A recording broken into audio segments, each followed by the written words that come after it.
Valley Code Press Camp. it on. I swear I'm a professional. Now, my name is Brandon. I'm a senior programmer. See, I get to prove that professional bit. See, I know that because, a bunch of prime numbers give me a little trauma. That's how I know I'm a software engineer. See, I don't know a professional software engineer, though, because the Fibonacci numbers give me a little trauma. Worked in the industry enough, you'll know this. We get to look around the room, see how many people are going, oh my god, starting it off rough. But we'll start with level setting of raise your hand if you've been using C++ above 98, ever. One hand, above 11, nothing, 17, yeah. And most people don't know even what C compiler you're using, which is perfect. So, this all started with Ivy. Fantastic talk and go about making a calculator and about an APL-like language. And this had an app in the App Store for a long while. And I loved it. It was great. Arbitrary precision, fast, robust. However, it had a little downside, you can see here, of it just stopped working. Just ended up being unmaintained, at least for the iOS part. And sometimes doing large calculations on your phone while you're going is really, really nice. Go next. We can see here that there was an update quite a while ago that said, well, it just wasn't maintained. So at this point, it's back to looking for alternatives. Something I need to do. We can see the TI I was carrying around in my backpack all the time, so I have to find batteries, bring it around again. Bring it around everywhere. And this ended up coming out of sitting over the fire, chatting with some friends. My buddy looks at me after a few beers. He goes, I wonder how long your arm would have to be to throw a tennis ball for the dog fast enough to break the sound barrier. We go, damn, if only I had a calculator on me. But you don't, and you're not running in the house to get when you want something on your phone. You want something that's going to do what you're looking for. So you start looking for other alternatives. You look at Desmos, there's Wolfram, and basically they all need something online. And you're going, well, there's Jupyter Notebook, and you can kind of do it, and there's a lot over it. And this isn't great to be doing quick calculations. It's not easy to get your results out of. You're going, man, we had a good app. It was great. It was Ivy. Did everything. It was right. It was open source. Cool. Sick. It's already licensed well. We know it's not just source available. It's maintained. It's packaged. And well, you can always just fix it. I mean, it's open source after all. We're all supposed to contribute back to open source, especially if we use the things that we like the things. So you go, well, I think that's where we go with this. Just start going through it. What do we want? Well, I want to use the existing project. I would like to not try to rewrite my own language and do all of this on my own. It's not really a point to it.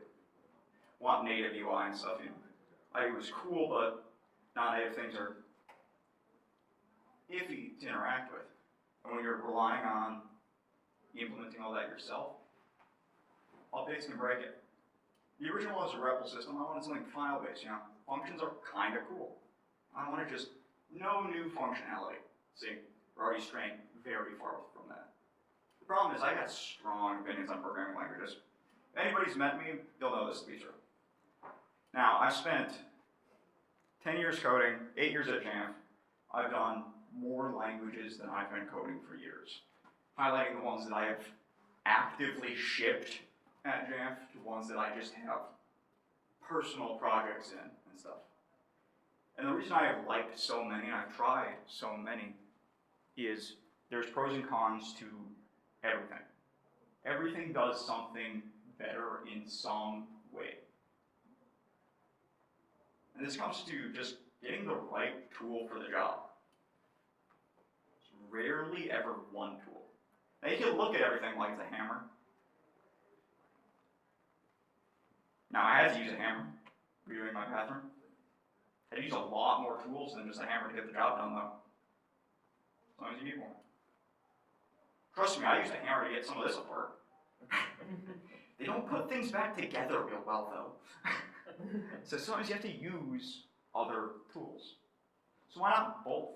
Why not just do everything? I want a native iPhone experience. I want an up-to-date app. So I want it in Swift, man. Fantastic for UIs. Swift UI is great. AppKit, if you want to do like lazy loading stuff, it's fantastic. However, Swift is unbelievably bad at math. Anybody try to do like some module and you do some floating point and you'll realize, ooh, it is not good for that. The arc in the language, if you're not using the bar checker, and you see really quickly it's not suited for the task. But Go is hilariously bad for iOS UI. Now there are ways to do it and get around it, and you're using non-native frameworks and you're writing to the screen. And it'd be nice if you could just use the tools you wanted. Well, you can. Why not put them together? At this point, everybody's eyes start to glaze over. They're looking at me like I'm crazy. I am, but it's rude. So let's go demystify the compiler. Let's go look at like what's actually going on. Talking about two languages at once. We're talking about this. How is it even possible? Let's just walk through a simplified approach of like see through this. We just start with a little piece of code. We just see we're fine for different systems. We might have iPhone, we might have macOS, but different architectures. We'll have some preprocessor commands. That gets immediately stripped out in our preprocessor. And it'll spit out some nice C we can use. Then we compile that, we get our nice little assembly. We can look at it right here.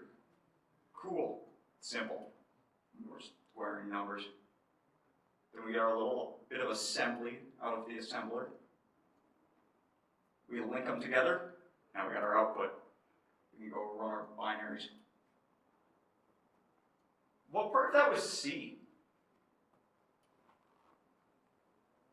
Only about this part. Once you're getting assembly, it doesn't really matter what language is in, does it? Your CPU only knows one instruction set. So what if we just reuse the linker? You're just going to get outputs from one and get outputs from the other, and the linker's going to do its job. Who here has dynamically linked the library? Use some system resources? Yeah, basically everybody in the room. You had to open a file before. It'd be really weird if every program had to re-implement how to open a file, let alone all the different file formats your system might install. So, this is where we talk about the FFI, or Foreign Function Interfaces. This is what the linker is doing, or things it has to conform to. It's how to call a function that's not your own. Now, these people who know what FFIs are, yeah, that's the right slide. Now, this comes down to, there are different application binary interfaces then, too, for foreign function interfaces. They'll be different based on your architecture, whether you're on Intel, whether you're on ARM, whether you're on Apple Silicon, because for some reason, Apple Silicon decides that variable function arguments all go on the heap. Don't ask me why. Then we got RISC-V and some other ones.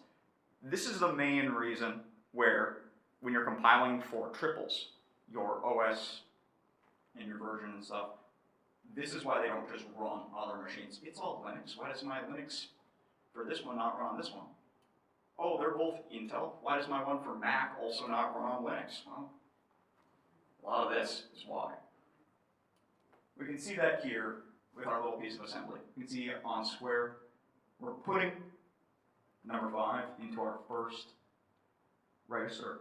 We're moving it, we're doing our branch and link. We're pulling it off the stack, and then we're returning it again on that same register.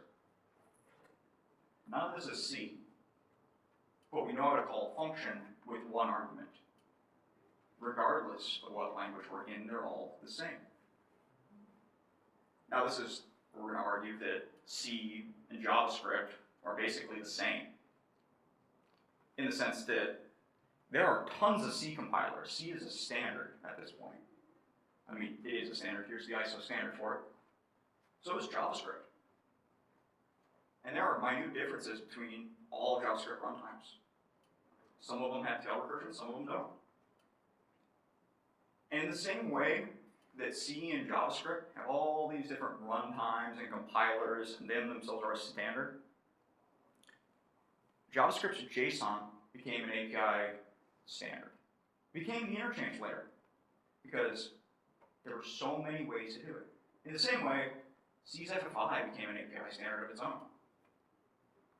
Because all the compilers had to implement it. Even stuff like Zig, who has to be able to compile C, has to conform to that standard. Now, here's a quote on Ghosty. It came out about a month after I started writing this talk. Probably would have been great because I wouldn't have had to do so much of the original talk. And I love this quote, mainly because it affirms my biases.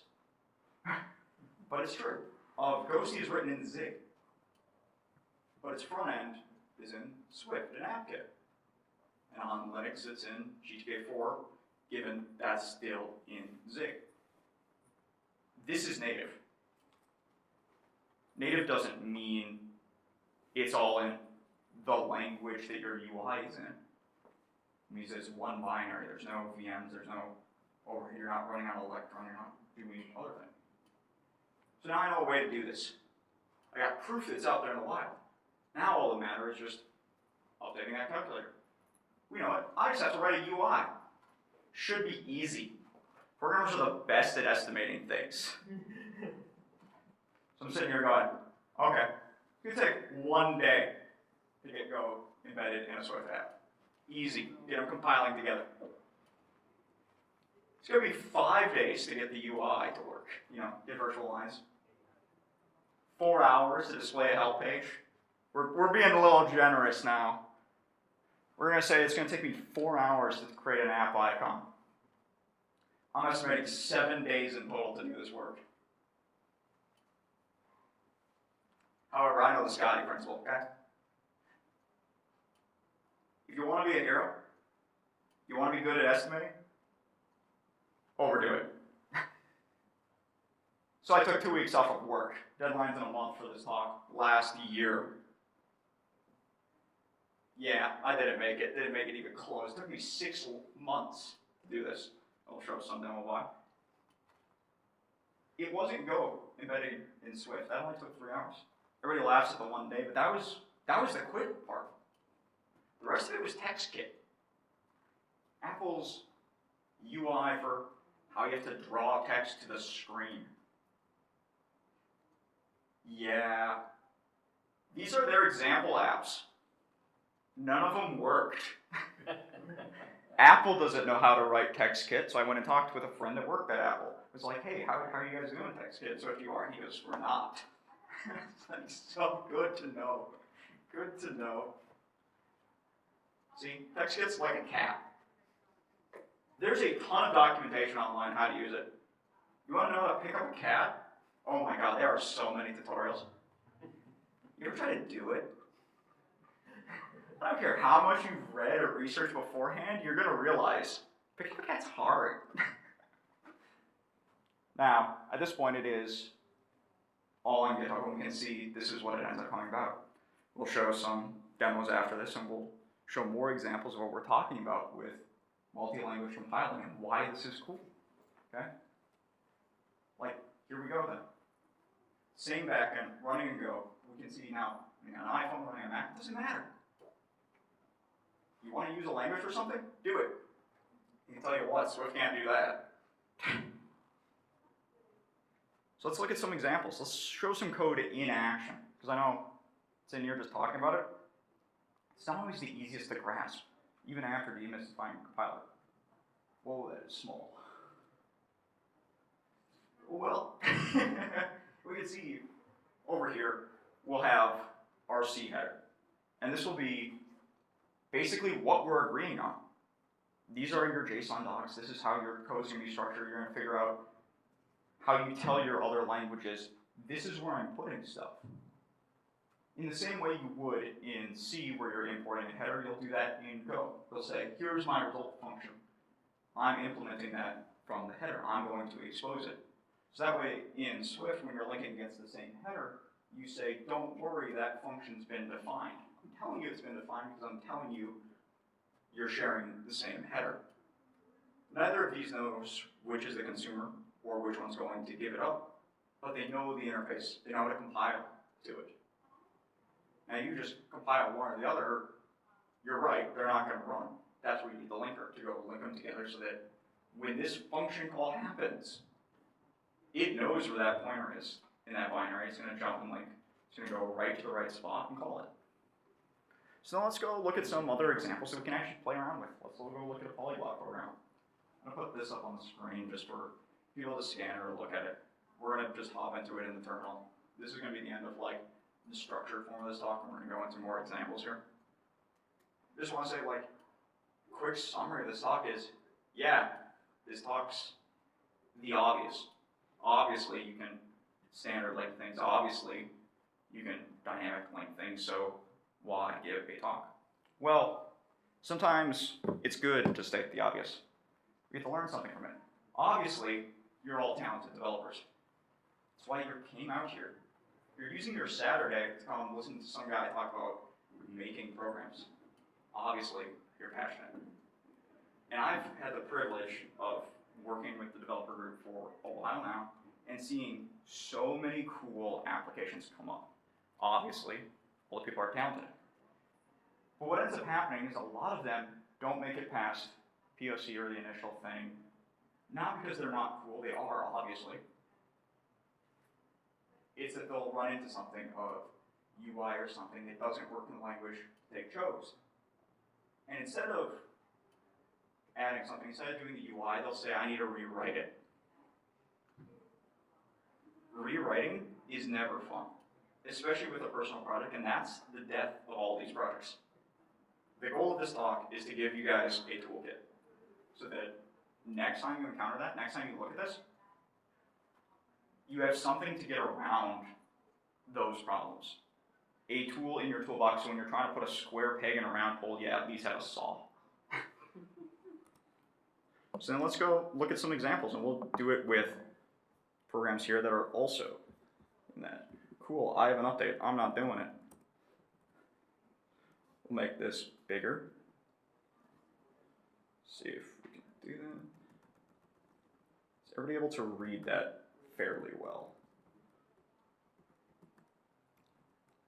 Here. Yeah? Mostly?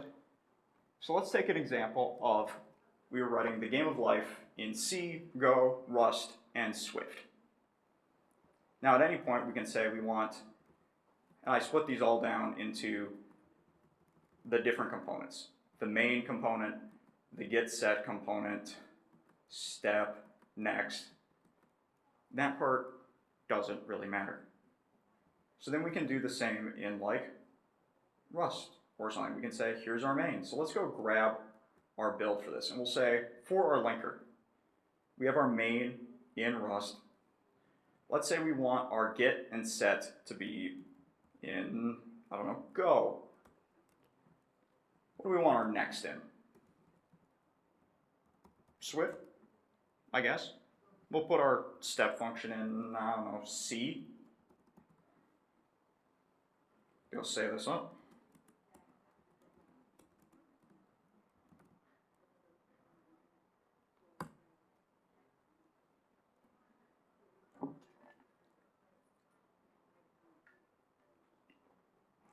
And we can see that, oh, well, that was a really...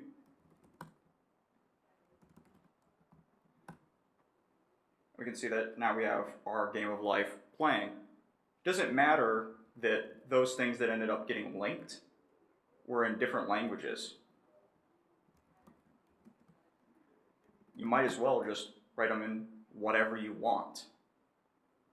Go might be garbage collected, Swift might have the arc, C and Rust are both their own memory management. Now I get to delegate that Rust is my main is using its borrow checker to borrow check C code that's passed to the Swift arc that in itself calls Go code for its get and next functions, but it doesn't matter. They all compile one way anyways. So we can go back here and we can look at our, let's just go do it this way. We'll look at our link directory. And these will be our outputs. Now we're naming them libgo, libswift, r, librust, and stuff. And we're just grabbing whichever ones we need to fulfill the requirements of our header file. We can go open up our header file, because this will just be our link. Oh, I need to go back. Because really, all we're doing is we've declared these functions. We've declared them external. We've decided that these languages are going to implement them. Now, these don't all have to be the CFFI either. There are others. The CFFI is just the one that's the most common. Everybody does it, because everybody has to open a file. Now, if you want to directly implement Swifts, you can in Rust and stuff. Then you get some toll-free bridging and everything else like that. But it's not necessary. And we want to go for, like, what's a simple way to do this? So then we can look at, like, elaborate. This is the calculator. And this is a lot of what we were doing, is trying to do declarative stuff.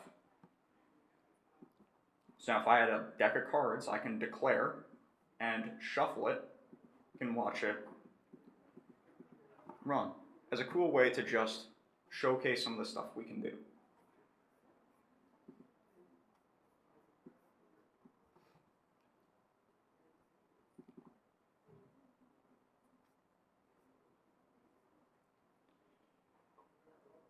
Questions on CFFI, stuff like that, or why to do any of this?